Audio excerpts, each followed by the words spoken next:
Hello everybody, welcome to my channel. Today I want to tell you about one of the most mind-blowing conjectures in physics, proposed by Juan Martín Maldacena. Our story begins with Hawking radiation.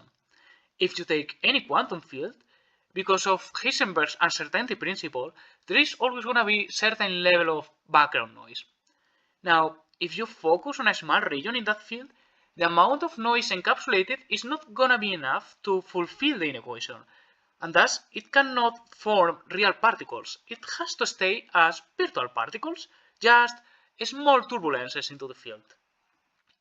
Now, relativity says that the same region of space-time can be measured differently depending on your perspective. So maybe, for an observer close to a black hole, the time between two events could be very small, but for us, here on Earth, the time between these two same events could be very big.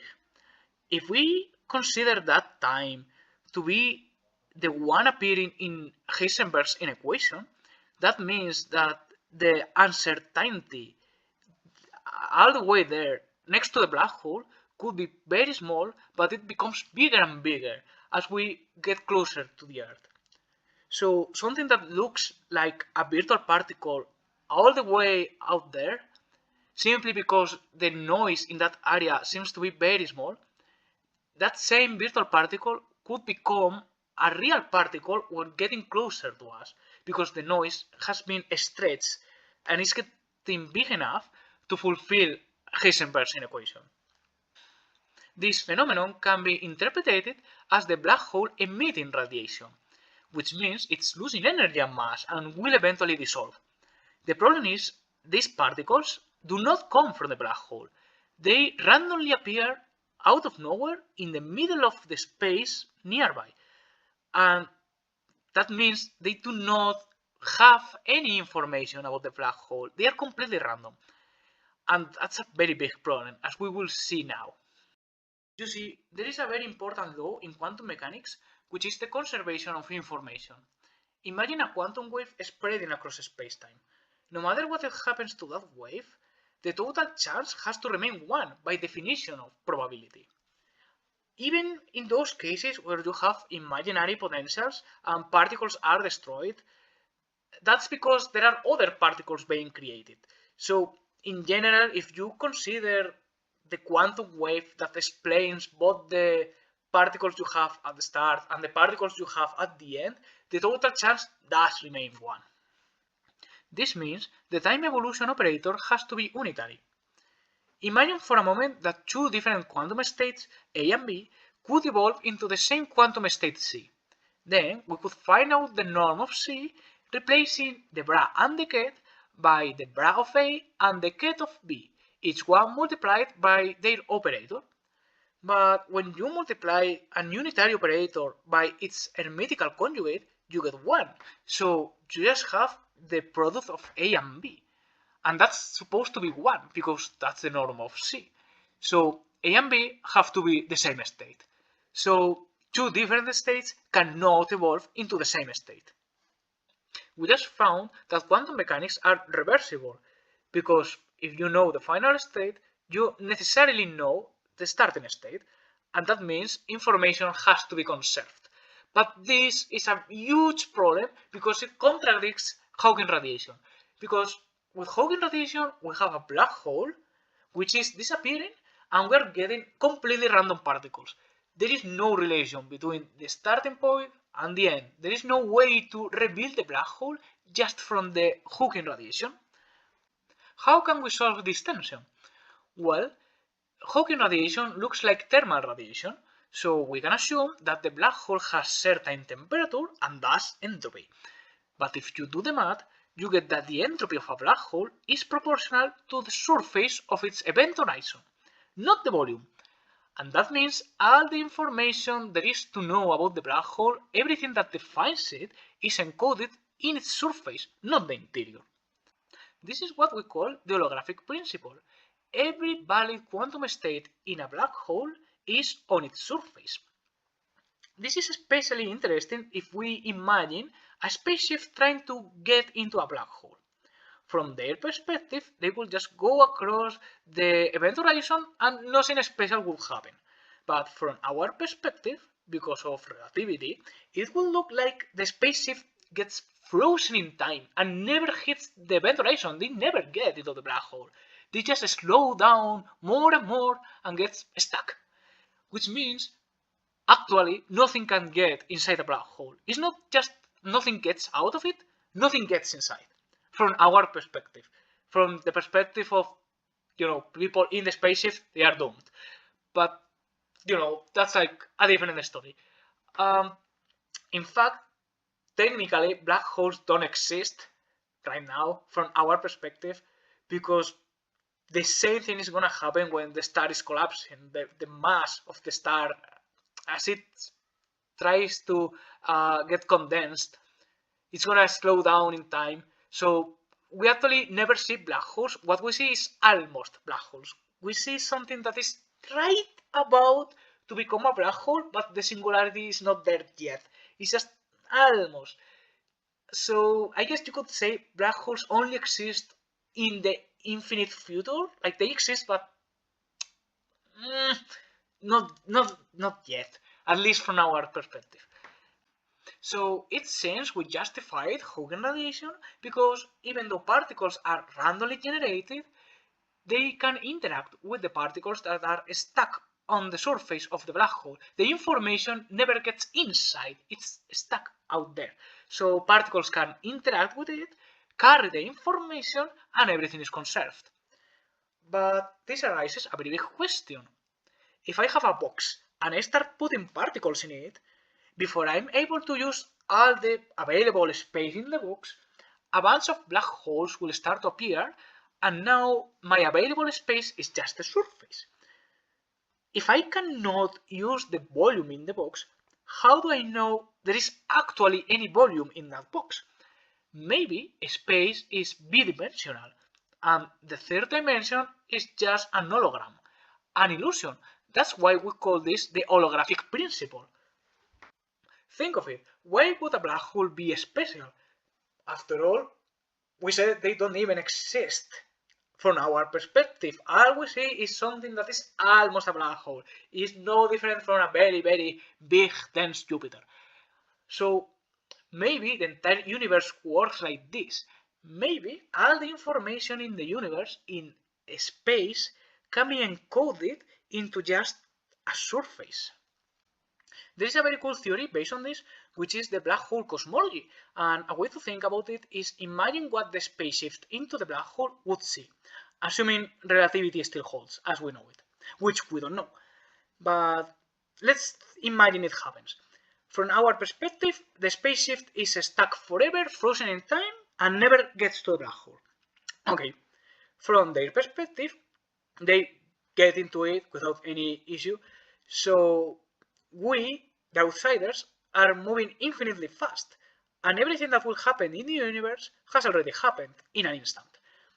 And everything that will fall into the black hole across all eternity will fall right now.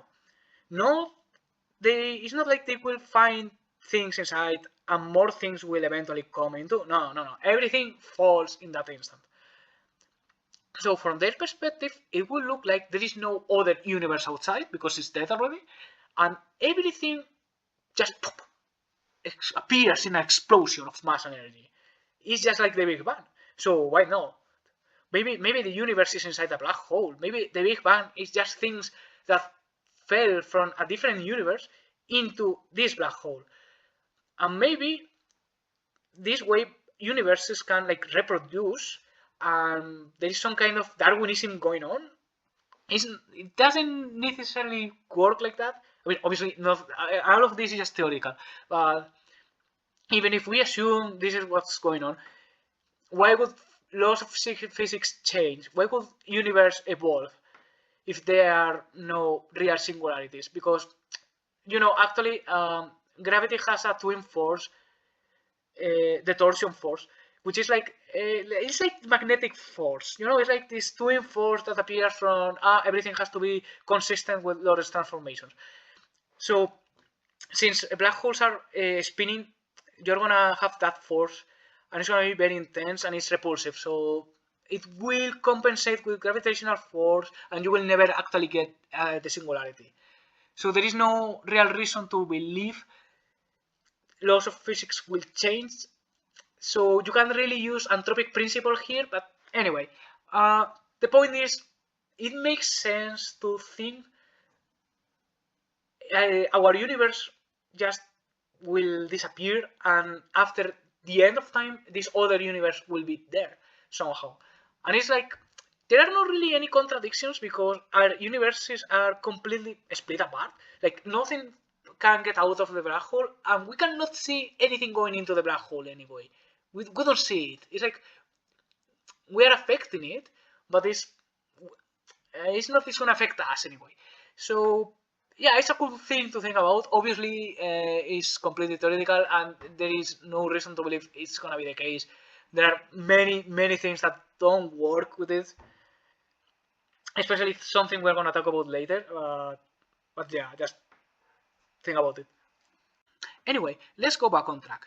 We have this holographic principle that we want to extend to the entire universe. We want to prove that the entire space can be encoded into a surface. This hasn't been proven yet, but we have something very similar. Now, I want you to imagine a space-time, that four-dimensional thing. I want you to believe me, it's gonna look like one of these. Not exactly, obviously, but it's a way to think about it. This would be a flat, almost Euclidean, not Euclidean because it's Minkowski metric, but pseudo-Euclidean geometry the universe could have. This is like when you have empty space with no mass and no gravitational fields and no dark energy, just the usual special relativity space. Minkowski metric is not Euclidean, but it has no curvature. It looks like Euclidean. Then we have two possibilities, which are with positive curvature and negative curvature. This is what we call the de Sitter space, and this is what we call the anti-de Sitter space. Where do we live in? Apparently, as far as we know, considering things like the cosmological constant, dark energy, universe expansion, it looks like we are in a de Sitter universe. But what we have proven is the holographic principle. This generalized version of the holographic principle has been proven here in the anti-de Sitter space. So while it's not useful technically in real life, it is really similar, I guess. It's very interesting to see. And in fact, it's not like we have a constraint.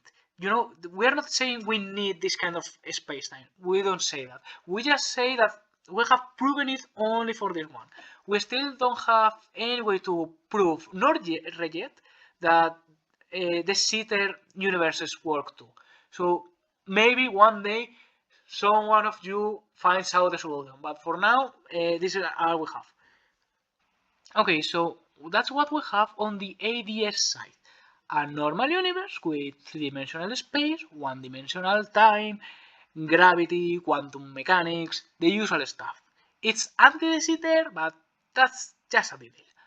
Now, what do we have for the surface that encodes the universe? Where is that surface? In the case of anti-de Sitter, it would be enveloping literally the universe somewhere, at a finite distance actually. The problem is you can't reach it. Why? Well, you know how the speed of light is finite, but you can't reach it anyway? It's the same thing. It looks like it's there, but it's actually infinitely far away from you. So no matter how much you try to approach it, you never get to it. It's the same with the speed of light as it is with this surface being far away from you. It's like, let's call it the universe distance. It will work like the speed of light. If instead of considering an anti-de Sitter universe, we consider a de Sitter universe, like the one it seems we live in, the surface is no longer located in space, but rather in time. Because since you switch the curvature of the universe, it's kind of like space and time switch spots, at least in this sense. So instead of being somewhere far away from you and somehow you can reach it, it will be sometime in the past, sometime in the future, and you know where it is. I mean, when it is, but you never get to it.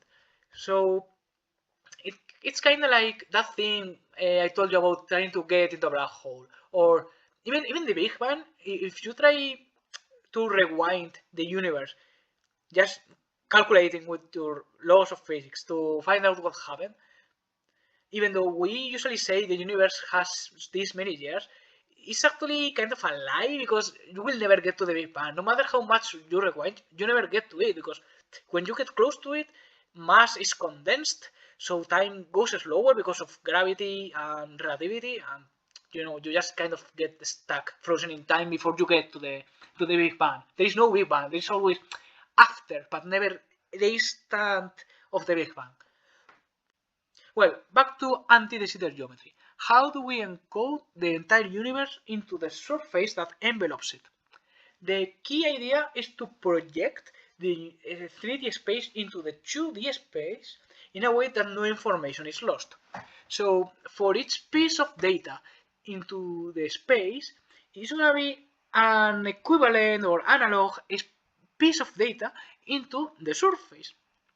And all these pieces of data are gonna interact following some set of rules, which is gonna be different, but the global result is gonna be homeomorphic or isomorphic.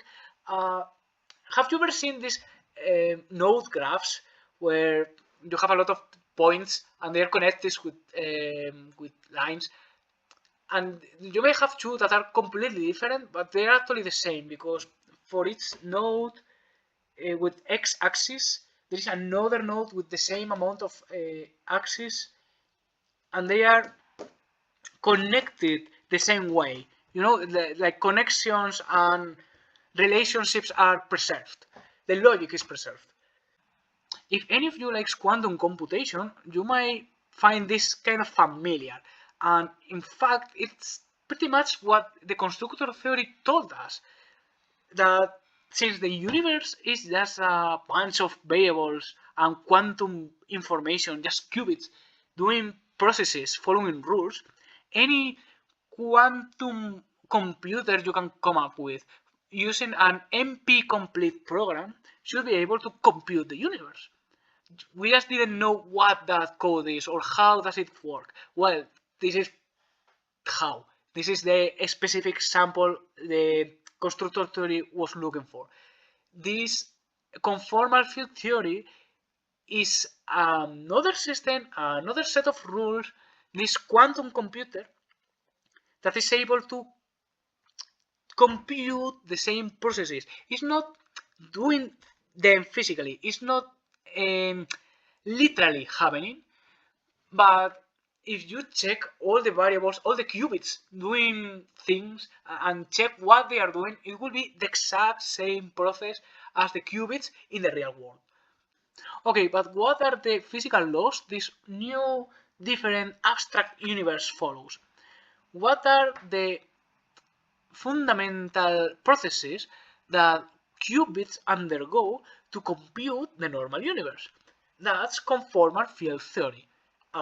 Quantum field theory, like the one we have in the standard model, without gravity, but with a new property, which is the conformal symmetry.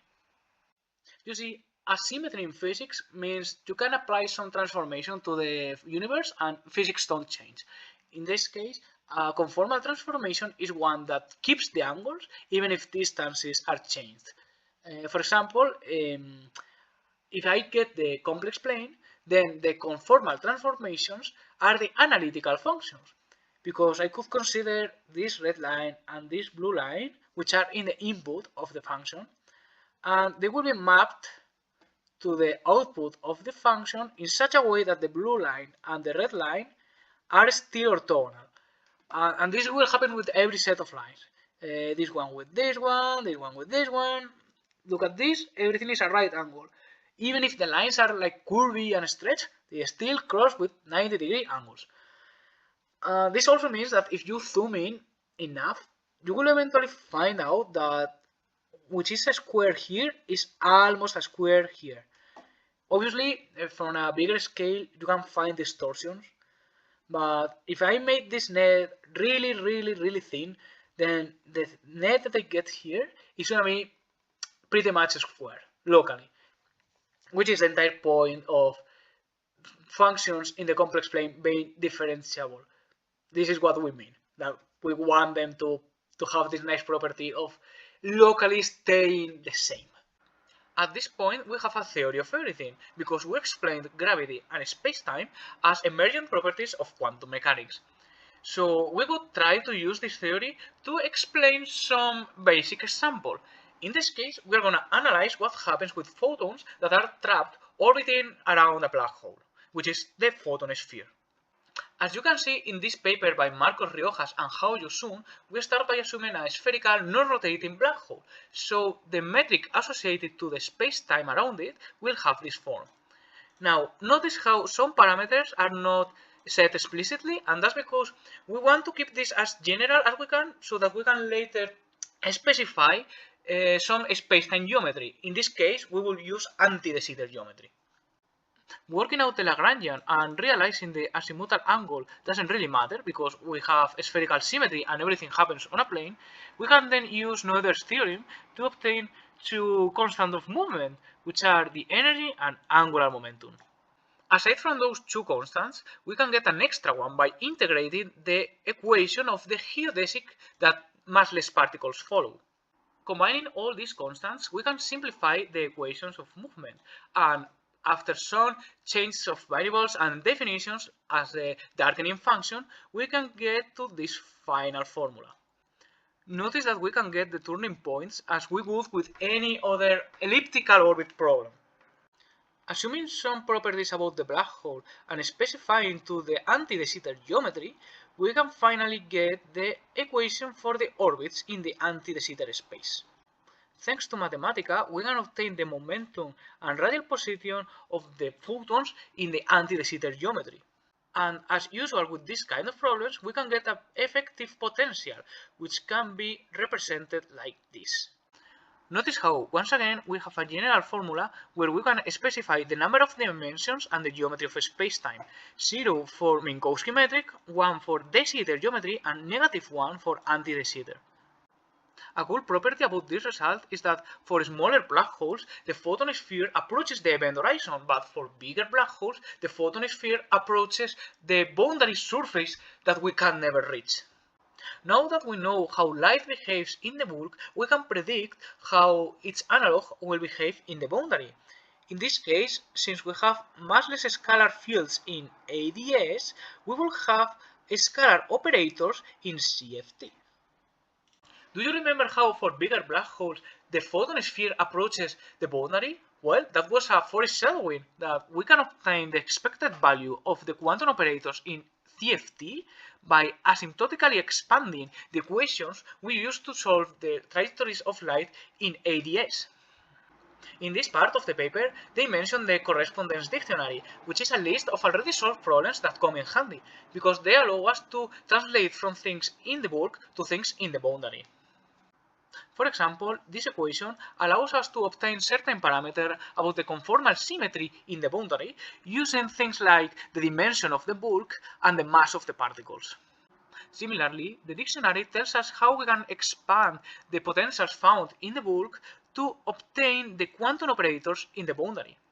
And finally, all this work pays off with a new way to understand and describe the behavior of light just from the perspective of the boundary. In this case, those quantum operators will take the spots of the energy and angular momentum, the conserved quantities, and we will have a new set of equations, graph, equivalent potentials, just an analog of the physics in that boundary, but without the need of gravity. But wait, there is more. Once we know how light behaves in this gravitational field, we can use approximations, series, expansions, all kinds of mathematical tricks to understand how light should behave in many other gravitational fields. That's what we call the amplification formula. A formula that predicts how electromagnetic fields in the anti-de Sitter spacetime will work, realizing they are analogs to some operators in the boundary. The rest of the paper is numerical evidence that this method does work and leads to very accurate results in the anti-de Sitter spacetime. Why? Because this operator in the boundary is holographically dual to the fields in the bulk. Just like the Klein-Gordon-Schrödinger equations in the bulk are holographically dual to the amplification formula in the boundary.